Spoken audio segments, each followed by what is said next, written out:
"It's you," the old woman wheezed, her grip like a vice on the waitress's arm. Eyes wild. "Jennifer, you've come back." "Jessica, that's the waitress. Just wanted to finish her shift." But this lady's stare, it cut deep. Crazy, sure, but something felt off. The woman's son, face like granite, just apologized, mumbled about confusion. But get this, he never saw the glint of silver beneath Jessica's uniform, the heart-shaped locket she'd carried since they pulled her, a baby from a fire. He doesn't know it holds their family. He thinks she's after something. He has no idea how her quiet kindness will change everything. The locket tells a story, a hidden one. But for whose sake? Before Jessica could respond, the woman's eyes rolled back. Her body went slack, collapsing against the vinyl booth with a soft thud that silenced the entire diner. In that single heart-topping moment, a simple case of mistaken identity spiraled into a decade-old mystery. That would shatter one life and remake another. The scent of stale coffee and sizzling bacon was the perfume of Jessica Morgan's life. It clung to her hair, her cheap apron, and the worn-out dreams she kept tucked away like forgotten order slips. At 24, her world was the 15 ft stretch of linoleum behind the counter of the Greasy Spoon. A diner that was as tired and unassuming as she often felt. Her days were a metronome of clattering plates, bubbling coffee pots, and the low murmur of conversations she was paid to overhear but never join. She was good at her job, efficient, polite, with a smile that didn't quite reach her eyes but was convincing enough for a decent tip. Customers were a blur of faces. Truckers nursing their fifth coffee students, cramming for exams over sticky syrup-laden plates, and the elderly who came for the cheap early bird specials and a flicker of human connection. That Tuesday started like any other. The lunchtime rush was a controlled chaos of shouted orders and the rhythmic clang of the cook's spatula against the griddle. Jessica moved through it all with the practiced grace of a dancer, balancing plates on her arm, refilling coffee cups without breaking stride, and mentally calculating tabs. Around 1:30 p.m., as the wave of customers began to recede, they walked in, an elderly woman, frail and leaning heavily on the arm of a man in his late 50s. The man, Walter Peterson, had a face etched with a permanent sort of weary resignation. His suit was well made, but rumpled as if he'd been wearing his worries for too long. His mother, Brenda, looked as delicate as a dried flower. Her gaze was distant, sweeping across the diner, without seeming to register any of it until it landed on Jessica, and stopped. Jessica was wiping down a nearby table, her back to them, but she felt the stare. It was a physical sensation, like the heat from an oven door left ajar. Prickles ran up the back of her neck. She turned slowly, a polite, "Be right with you," already forming on her lips. The words died in her throat. The old woman was staring at her with an intensity that was unnerving. It wasn't the simple gaze of a customer waiting for a menu. This was something else entirely. It was a look of raw, incredulous discovery, as if Jessica were a ghost who had just materialized from thin air. The woman's lips parted, but no sound came out. Walter gently guided his mother into a booth. "Mom, come on, sit down." He urged, his voice low and strained. He gave Jessica an apologetic glance, a small, tired shake of his head that seemed to say, "Just ignore her." Jessica, professional as ever, grabbed 2 menus and a couple of glasses of water. She approached the booth, her practiced smile firmly in place. "Hi, folks. What can I get for you today?" Walter started to order, his tone brisk and businesslike, but Brenda wasn't listening. Her watery blue eyes, magnified by thick lens glasses, traced every feature of Jessica's face, from her long, dark brown hair tied back in a simple ponytail to the sprinkle of freckles across her nose. But mostly she stared at her eyes, a deep hazel green that tended to shift with the light. "You have his eyes," Brenda whispered, her voice a ready tremor. It was so quiet Jessica almost missed it over the diner's ambient noise. Jessica faltered. "I'm sorry, Mom. My husband," the old woman clarified, her gaze unwavering. "Robert." He had those same eyes, green like the woods after it rains. She reached a trembling hand across the table, her fingers barely brushing the sleeve of Jessica's uniform. "It's you." Walter sighed a deep, rattling sound of utter exhaustion. Mom, please don't do this. She's just a waitress. He looked at Jessica, his expression a mixture of embarrassment and warning. I'm very sorry. My mother, she gets confused sometimes. Jessica offered a small, understanding smile. It wasn't the first time an elderly customer had been a little disoriented. It's no problem at all, she said softly, trying to direct her attention back to Walter. Did you say you wanted the turkey club? But Brenda was not to be deterred. Her grip, surprisingly strong, tightened on Jessica's arm. No, you don't understand, she insisted, her voice gaining a desperate strength. Jennifer, my sweet girl, you've come back. The name hung in the air, heavy and strange. Jennifer. Jessica's smile finally vanished. A chill, cold and sharp, snaked down her spine. I think you have me mistaken for someone else. My name is Jessica. No, Brenda said, shaking her head, her eyes filling with tears. They told me you were gone. 10 years. 10 long years. But I knew a grandmother always knows. She tried to pull herself up from the booth, her face owl-light with a heartbreaking, impossible hope. We have to go home. Your father, Walter. Look, it's Jenny. Walter buried his face in his hands. For God's sake, Mother, stop it. You're making a scene. The commotion was starting to draw glances from the few remaining customers. Jessica felt her cheeks flush with heat. She tried to gently pull her arm away, but the old woman clung to her. Ma'am, please, Jessica said, her voice firmer now. You need to let go. It was then that Brenda's face changed. The ecstatic joy dissolved, replaced by a look of sudden sheer panic. Her breath hitched. Her eyes still locked on Jessica widened in terror. She gasped a wet, rattling sound. Her hand flew to her chest, clutching at the fabric of her blouse. Jenny. She breathed the name, a final desperate plea, and then she collapsed. Her body went slack, sliding sideways in the booth. Her head hit the vinyl with a soft thud that seemed to echo in the now silent diner. A glass of water tipped over, shattering on the floor. For a frozen second, nobody moved. Then chaos erupted. Mom! Walter screamed, lunging across the table. Oh my God, Mom! Mr. Henderson, the diner's owner, rushed out from the kitchen. What happened? Somebody called 911. Jessica stood rooted to the spot, her arm still tingling where the old woman had grabbed it. The name Jennifer ricocheted in her mind. Her heart hammered against her ribs, a frantic trapped bird. She stared at the pale, still face of the woman in the booth, a complete stranger who had looked at her and seen a ghost. A stranger who had collapsed at her feet. A cold, creeping sense of dread washed over her, the chilling premonition that this was not just a random, tragic event. This was the beginning of something, and somehow, inexplicably, it had everything to do with her. The wail of the ambulance siren faded into the city's drone, but the sound remained lodged in Jessica's ears. Mr. Henderson had sent her home, telling her she looked as pale as a ghost. He wasn't wrong. She felt like one insubstantial adrift, haunted by the image of Brenda Peterson's slack face and the echo of a name that wasn't hers. Jennifer. She couldn't shake it. Back in her small, cramped apartment above a laundromat, she paced the worn floorboards. Why had she been so affected? It was a sad, confused old woman. That's all, but it felt like more. It felt like a stone had been dropped into the still, murky pond of her own life, and she was terrified of the ripples. Jessica's past was a book with the first few chapters torn out. She'd grown up in the foster care system, passed from one temporary home to another. Her earliest memories were hazy, fragmented images that felt more like dreams than reality. The smell of smoke, the color red, a woman soft singing. Her social workers had told her she was found after a fire, a toddler with no identification and no family to claim her. They gave her a name, Jessica Morgan, and a birthday. They estimated she was a blank slate, a story starting on page 20. She'd learned early on not to ask too many questions. The answers were always the same. We don't know, or it's better to look forward, not back.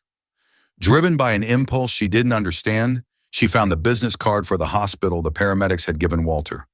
She had no reason to go.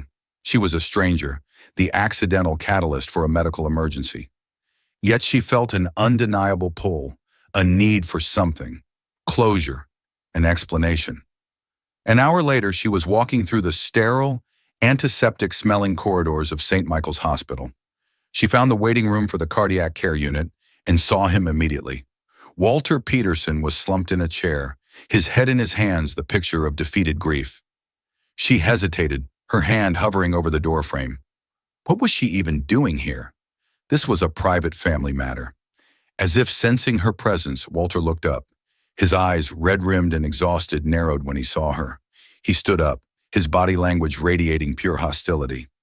"What are you doing here?" he demanded, his voice a low, angry growl. He strode over, blocking her path. "Haven't you done enough? My mother had a massive heart attack. The doctors, they don't know if she's going to make it. All because you had to stand there and let her work herself into a state." The accusation struck Jessica like a physical blow.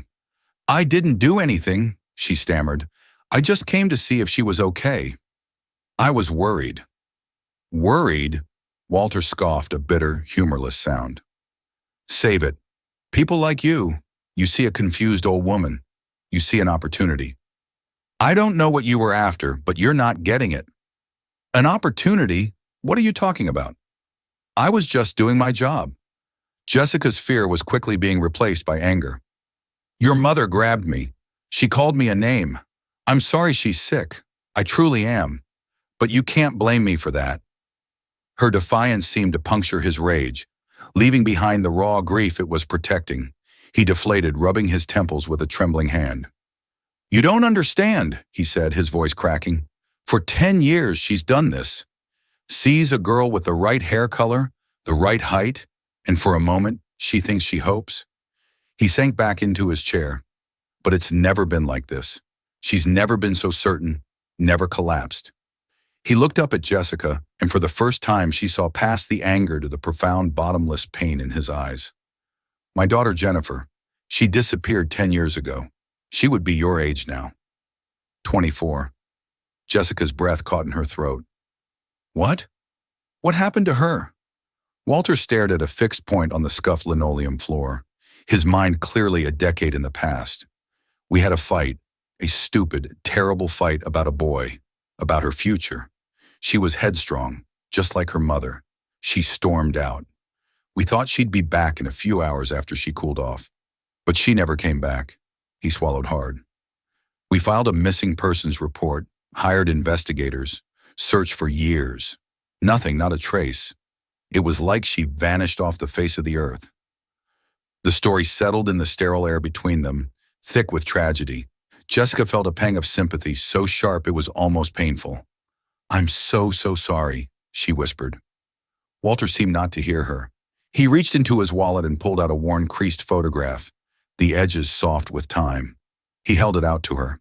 "This is her," he said, his voice thick with unshed tears. "This is my Jenny." Jessica took the photo with a hesitant hand. The girl in the picture was smiling, a swoot, uninhibited grin. She was about 14 with long dark brown hair and a spray of freckles across her nose. But it was her eyes that made Jessica's heart stop. They were a deep hazel green, shifting with the light just like her own. Staring at the photograph was like looking at a younger, happier version of herself. The resemblance was more than just passing. It was staggering. It was like looking at a sister she never knew she had. "You see," Walter's voice was barely a whisper. "The resemblance is uncanny. It's why my mother reacted the way she did." He quickly took the photo back, as if regretting showing it to her. "But it's just a coincidence. A cruel cosmic joke." Jessica couldn't speak. Her mind was reeling. A coincidence. It felt too profound, too specific. An old memory, hazy and indistinct, surfaced, a flash of a different bedroom, a different face in the mirror. She shook her head, trying to clear it. It was just suggestion, her mind playing tricks on her. "There was one thing," Walter continued, his voice hardening again as he tucked the photo away, rebuilding his wall of disbelief. "My daughter had a scar, a very distinctive one, a small crescent-shaped scar on the inside of her left wrist from a climbing accident when she was 12. So you see, He finished his tone, leaving no room for argument. You can't be her. His words were meant to be a final, definitive dismissal, a full stop to his mother's fantasy and Jessica's involvement. But they had the opposite effect. Instinctively, automatically, Jessica's eyes shot down to her own left wrist. There, pale against her skin, was a small, silvery mark she'd had for as long as she could remember. A thin, perfectly formed crescent moon. The social workers had told her it was likely from the fire, a burn scar. She'd never had any reason to question it until now. Her blood ran cold. She felt the world tilt on its axis, just as it had in the diner. Slowly, as if in a trance, she pushed up the sleeve of her thin cardigan, revealing the mark.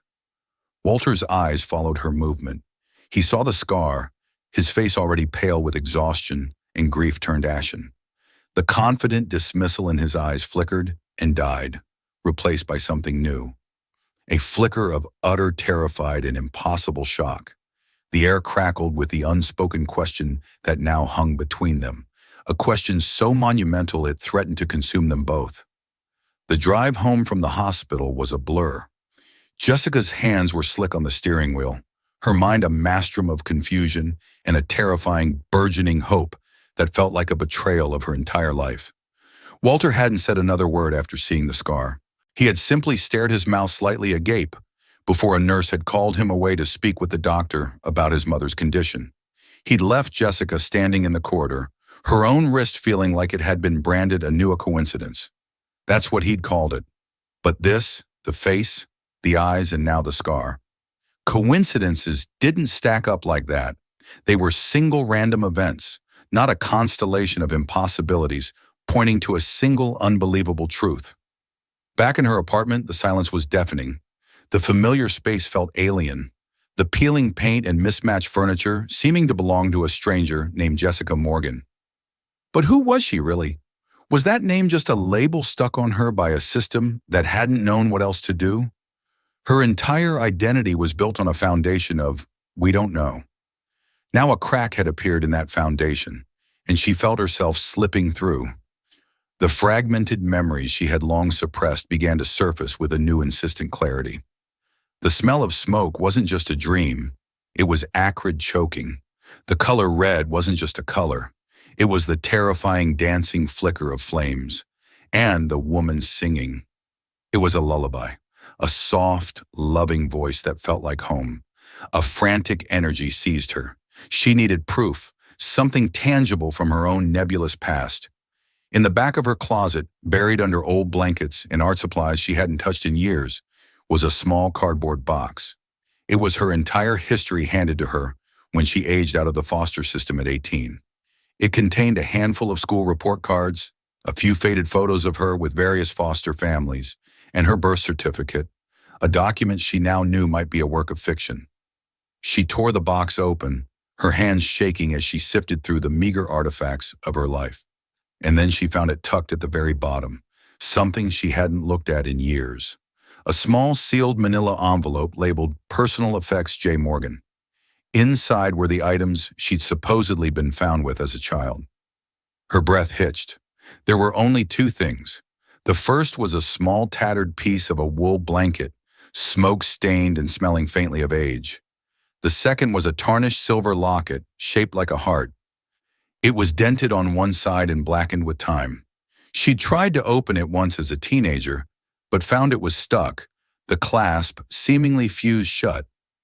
She had dismissed it as a worthless trinket. Now she looked at it with new eyes. This was from before. Before Jessica Morgan. With trembling fingers, she worked at the clasp, her nails scraping against the old metal. It wouldn't budge. Frustrated, she grabbed a small pair of pliers from her toolkit. With a delicate twist and a prying motion, there was a faint click. The locket sprang open. Her heart hammered against her ribs. Inside were two tiny circular photographs, protected under yellowed plastic.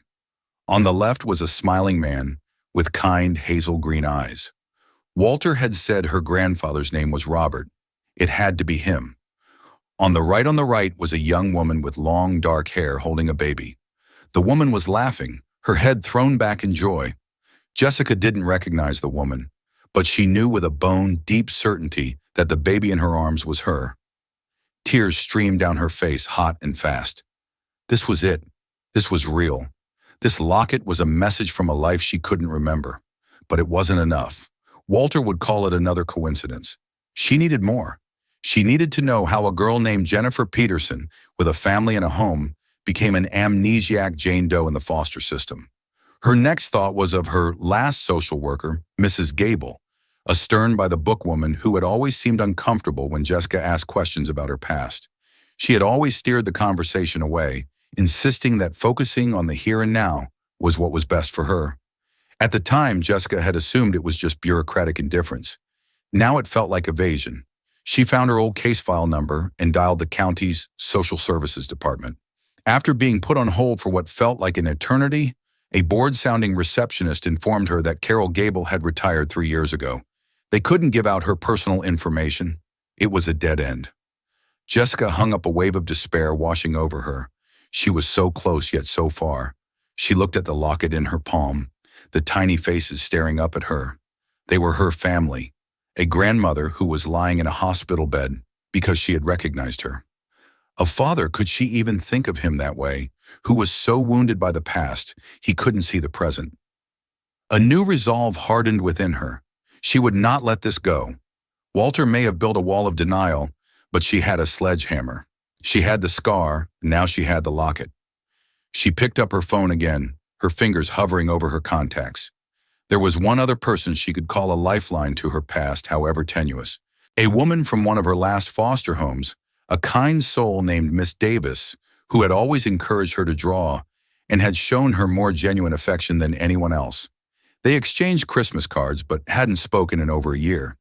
Taking a deep breath, Jessica dialed the number. "Hello?" The voice on the other end was older, but still warm and familiar. "Mrs. Davis, it's Jessica. Jessica Morgan."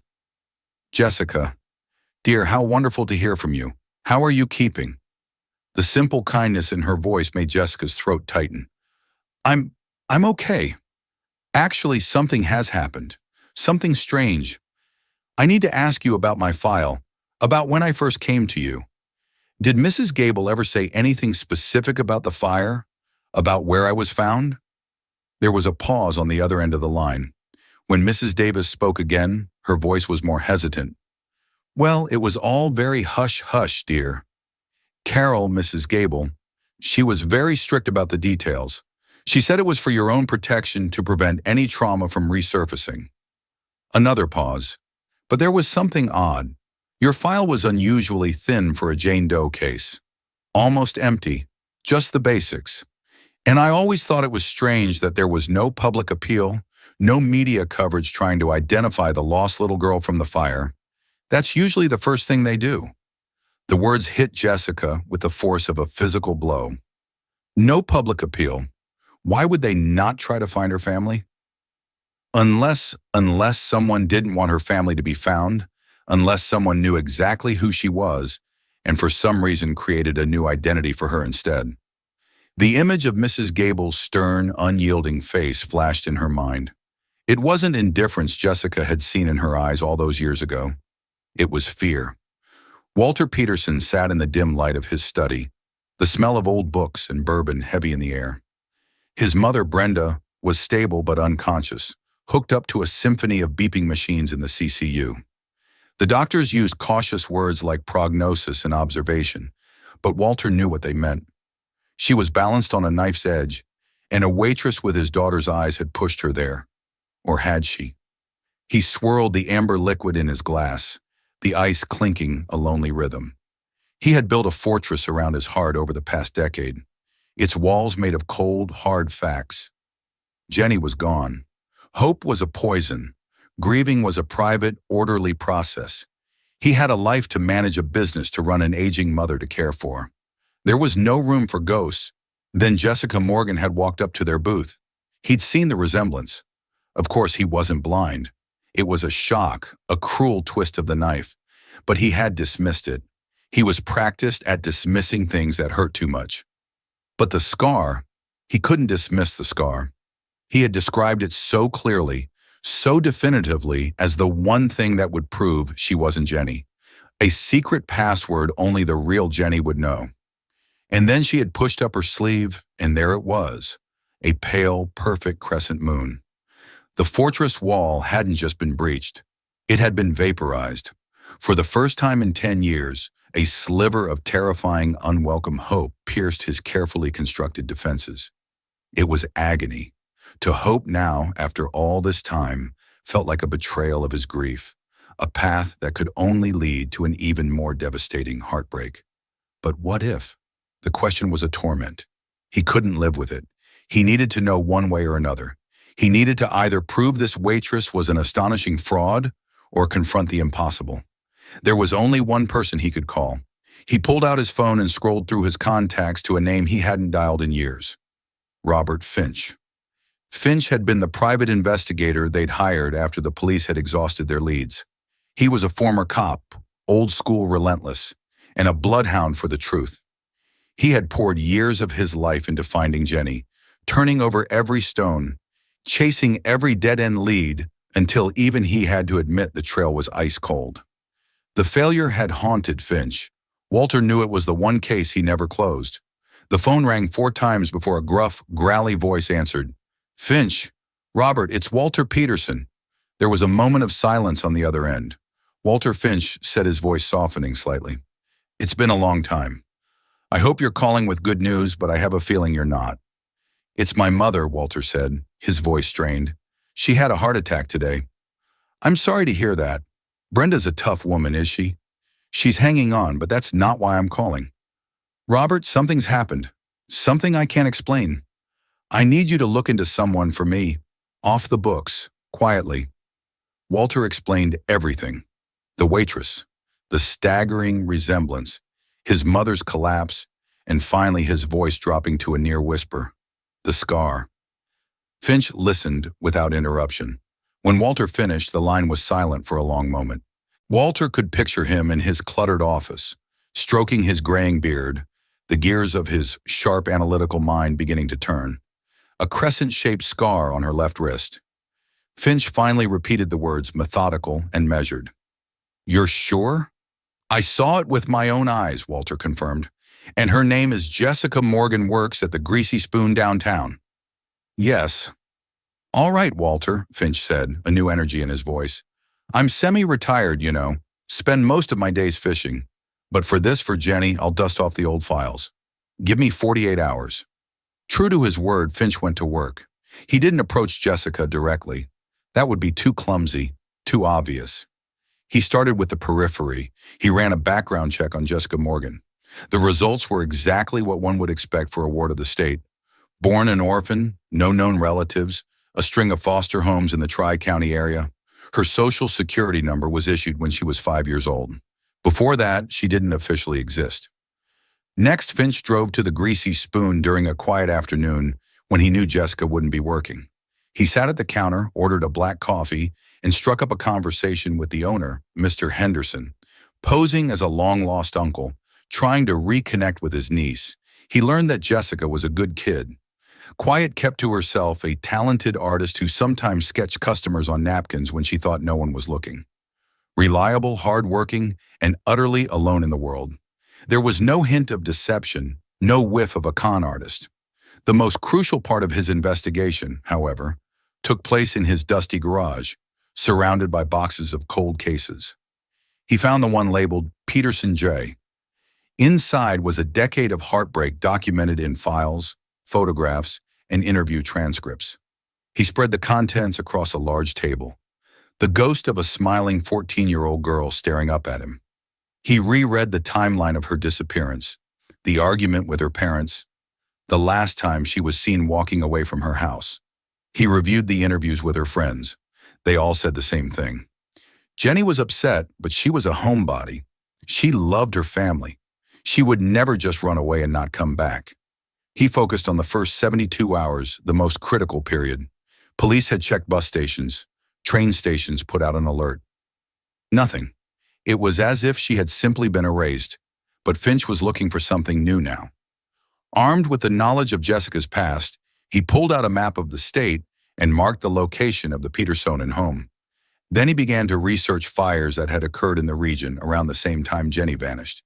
It took hours of cross-referencing old news articles and public records. Then he found it. A small article buried on page 6 of a local paper from a town 50 miles away, dated 3 days after Jenny's disappearance. Fire destroys abandoned warehouse housing transients. One unidentified child survivor. The article was brief. A fire had swept through a derelict building on the outskirts of the town of Northwood. Most of the squatters had escaped, but firefighters had pulled a young girl estimated to be around 4 or 5 years old from the smoke-filled building. She was suffering from smoke inhalation and severe disorientation. No one at the scene knew who she was, and the girl herself was unable to speak. She was taken to Northwood General Hospital and placed in the care of county social services. Finch felt a jolt, the familiar thrill of a lead. Northwood was in the same county where Jessica Morgan's official record began. The age was wrong.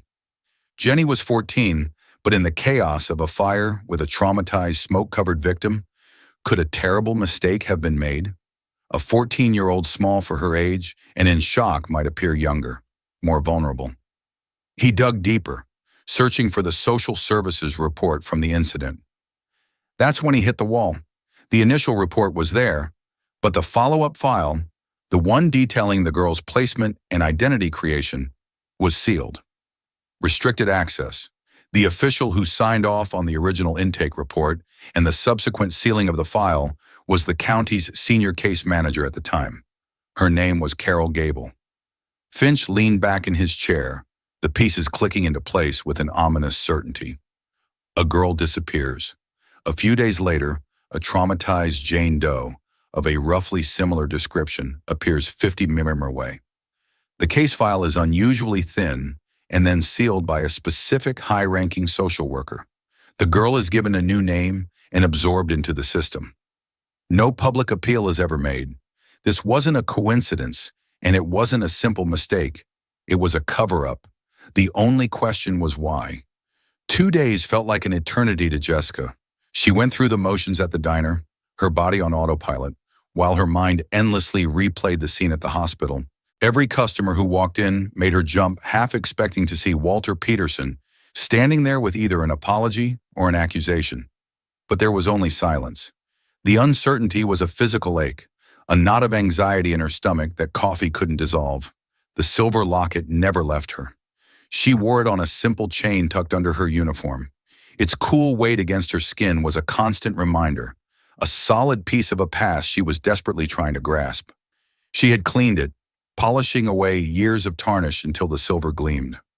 The faces of the man and the woman with the baby were clearer now, a tiny, smiling family frozen in time. Her family. She knew she couldn't wait for Walter to come to her. His grief had made him blind and hostile. She had to force him to see. Armed with the locket and the information from Mrs. Davis about her suspiciously thin file, she made a decision. She was going back to the hospital. When she arrived, the air in the cardiac care unit waiting room was thick with a tense quiet. Walter was there looking even more haggarded than before. He stood when he saw her, his expression unreadable. It wasn't angry, but it wasn't welcoming either. It was the face of a man caught in a painful limbo. "You're back," he stated, his voice flat. "We need to talk," Jessica said, her voice steady despite her racing heart. She wouldn't be intimidated this time. "There's nothing to talk about," he began, but his protest was weak automatic. "Yes, there is," she insisted, taking a step closer. "There's this." She pulled the locket from under her shirt and held it out for him to see. "This was with me when I was found. It's been in a box my whole life." Walter's eyes fixed on the small, heart-shaped piece of silver. He didn't move, didn't reach for it. He just stared, his breath catching in his throat. "Please," Jessica implored, her voice softening. "Just look at it." As if in a trance, he reached out and took the locket. His thumb, rough and calloused, brushed over the dented surface. With a click, he opened it. He stared at the 2 tiny photographs inside, and a shudder ran through his entire body. His face, already a mask of exhaustion, seemed to crumble. This was my father's." He whispered, his voice thick with emotion. "He gave it to my wife Lauren on their first anniversary." He looked from the locket to Jessica, his eyes filled with a dawning, horrified understanding. Lauren died in a car accident when Jenny was 6. Jenny never took this locket off. It was the only thing she had of her mother's. The truth of his words hung between them, undeniable and devastating. This wasn't just a clue. It was a sacred artifact, a direct link between the daughter he had lost and the woman standing before him. His denial, his fortress, was breached beyond repair. How? He croaked, shaking his head. How is any of this possible? I don't know, Jessica admitted, but I know my file from social services was almost empty. There was no public appeal to find my family after the fire. It's like someone didn't want me to be found. The woman who handled my case was named Carol Gable. Before Walter could process this, a nurse gently entered the waiting area. Mr. Peterson, your mother is awake. She's weak, but she's asking for you. Relief and fear wore on Walter's face. He looked at Jessica, then at the nurse, then back to Jessica, his mind clearly struggling to reconcile the two realities, demanding his attention. Come with me, he said, the words surprising them both. It wasn't a request, it was a plea. Jessica's heart pounded as she followed him down the corridor to Brenda's room. The room was filled with the quiet hum and beep of monitors. Brenda Peterson lay in the bed looking smaller and more fragile than she had in the diner. Her eyes were closed, her face pale against the white pillowcase. An IV line snaked into her arm. She stirred as they entered, her eyelids fluttering open. Her gaze, cloudy at first, found her son. Walter? She breathed, her voice a dry rasp. I'm here, Mom, he said, rushing to her side and taking her hand. I'm right here. Brenda's eyes then moved past him and settled on Jessica, who stood hesitantly by the door. There was no shock. This time, no frantic desperation, just a quiet, profound recognition. A tear slipped from the corner of her eye and traced a path through her wrinkled skin. Jenny, she whispered the name of prayer. Walter, still clutching the locket, knelt beside his mother's bed. Mom, look, he said gently, opening the locket and holding it up for her to see. Look what she had. Brenda's eyes focused on the tiny photographs. A soft, sob-like sound escaped her lips. Robert and Lauren, she whispered, her gaze drifting back to Jessica. You kept it. You always kept it safe. She lifted a trembling hand, beckoning Jessica closer. Jessica moved to the other side of the bed, her own tears now flowing freely. She gently took the old woman's hand. It felt frail, but the grip was filled with a decade of longing. My sweet girl, Brenda murmured, her eyes searching Jessica's face. I'm so sorry. The fight, it was my fault. I was so afraid of losing you. Jessica had no memory of the fight, but she could feel the weight of this woman's guilt, the pain she had carried for 10 long years. It's okay, she whispered, squeezing her hand. I'm here now. At that moment, Walter's phone buzzed. He glanced at the screen, his expression shifting. It was Robert Finch. He excused himself, stepping out into the hallway to take the call. Walter. Finch's voice was grim. I found her. Carol Gable. She's living in a retirement community upstate. And I found the incident report, the fire at the Northwood warehouse. It matches the timeline. The Jane Doe from that fire is Jessica Morgan. But Walter, the report states the victim was a preteen, maybe 13 or 14, suffering from severe trauma and smoke-induced amnesia. The initial assessment was scribbled over. The age was changed to approx 4 to 5 years. It was a deliberate falsification. Walter leaned against the wall, the world spinning around him. Why? Why would she do that? I don't know yet, Finch said, but I'm driving up to see Mrs. Gable now. I have a feeling she's been waiting for this conversation for a very long time. Walter ended the call and looked back through the window into the hospital room. He saw Jessica leaning over his mother, gently wiping the tears from her cheek. The two women, grandmother and granddaughter, separated by a decade of lies and tragedy, were together. The sight broke through the last of his resistance, leaving him raw with guilt, regret, and a fragile, terrifying flicker of hope. He wasn't just looking at a waitress anymore. He was looking at his daughter. The Pleasant Vistas retirement community was anything but. It was a drab, beige building that smelled of disinfectant and boiled cabbage. Robert Finch found Carol Gable in a small, sun-bleached common room, staring blankly at a game show on a television whose colors were bled out and faded. She was a bird-like woman with sharp, anxious eyes that darted around the room as if expecting a predator. She looked less like a retired social worker and more like someone serving a life sentence. When Finch introduced himself and mentioned the name Jennifer Peterson, all the color drained from her face. "I don't know what you're talking about," she said, her voice thin and brittle. "That was a long time ago. My memory isn't what it used to be." Finch pulled up a chair, his movement slow and deliberate. He didn't loom or threaten. He simply sat, his presence filling the small space with an unshakable gravity. "My memory's just fine, Carol," he said, his voice quiet but firm. "I remember a 14-year-old girl who vanished. I remember her parents who spent their life savings trying to find her. And I have an intake report from a warehouse fire with your signature on it where the victim's estimated age was mysteriously changed." He let the words hang in the air. Carol Gable visibly shrank into her chair. Her hands knotted with arthritis, twisted a tissue into shreds in her lap. "You don't understand," she whispered, her gaze fixed on the shredded tissue. "The system. It was a mess back then. We were underfunded, overwhelmed. Caseloads were impossible. Kids were falling through the cracks every single day." "So you gave one a push?" Finch asked, his voice hardening slightly. Tears welled in her sharp eyes. "No, it wasn't like that." She finally looked at him, her face a mask of ancient guilt. When she came in, the girl from the fire, she was a wreck, covered in soot, coughing, terrified. She couldn't remember her name, where she came from, anything. Total dissociative amnesia from the trauma. We put her in the hospital ward, ran some tests. We listed her as a Jane Doe approx, 13 to 14 years old. She took a shaky breath, her mind clearly back in that chaotic office from a decade ago. The next day, the Petersonen girl's missing person report came across my desk. The photo, it was her. I knew it was her. The resemblance was unmistakable.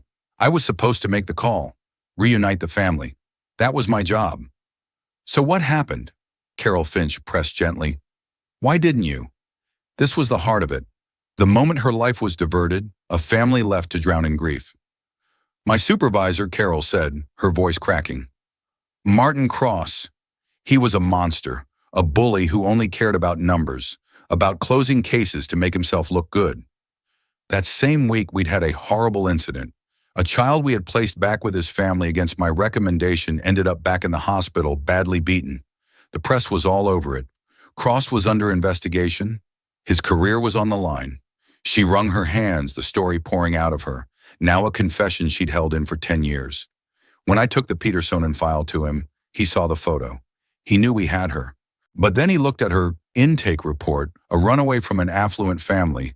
He said it was a problem case. He said she ran away from them once. She'll do it again. They'll blame us if she gets hurt." He was terrified of another media circus, another black mark on his record. And then he looked at another file on his desk. A little girl, Jessica Morgan, 4 years old. She had died of pneumonia in one of our group homes 2 days earlier. But because of the chaos in the office, the paperwork hadn't been fully processed. Officially, she was still listed as an active case. Finch felt a cold knot form in his stomach. He could see where this was going. He saw an opportunity. Carol whispered, her face pale with the memory. A twisted, horrible solution. He said, "We have a missing girl no one can find and a dead girl no one is looking for. We can solve 2 problems." He told me to change the age on the Jane Doe report to say she was 4 or 5 to give her the dead girl's name. He said the amnesia was a gift. She had no past, so we could give her one. The Peterson case would go cold. The Jessica Morgan case would be closed, but she'd still be alive in the system.